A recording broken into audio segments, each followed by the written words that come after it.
O may nagtanong na naman dito. Sa akin, tinapon ko kasi bukod sa mabaho, dami pang uod.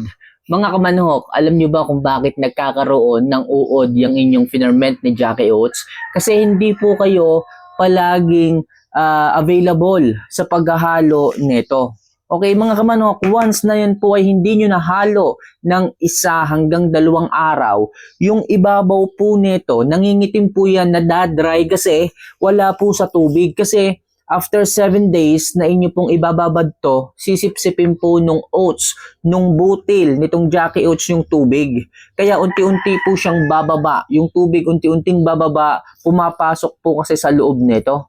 Ngayon, yung nasa ibabaw na part, pag wala na po siyang tubig, wala na pong moisture, mangingitim po yun. So kaya mahalaga, palagi sinasabi ko sa inyo, hahaluin nyo po everyday na kapag kayo ay maghahalo ng Jackie Oats sa inyong pagkain, sa inyong patuka. Hahaluin nyo pong ganyan.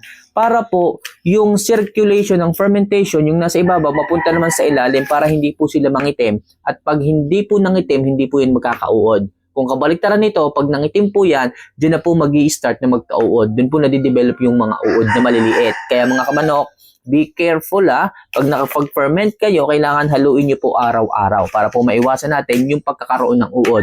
And sure ko po sa inyo, kahit tumagal yan ng 5 months, hindi kayo makakakita ng uod.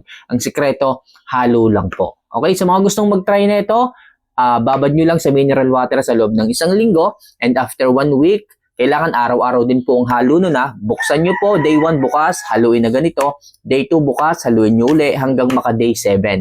Makikita nyo yung pinakatubig nito magkakaroon ng puti-puti at yun po ang signal na talagang magandang-maganda ang fermentation ninyo.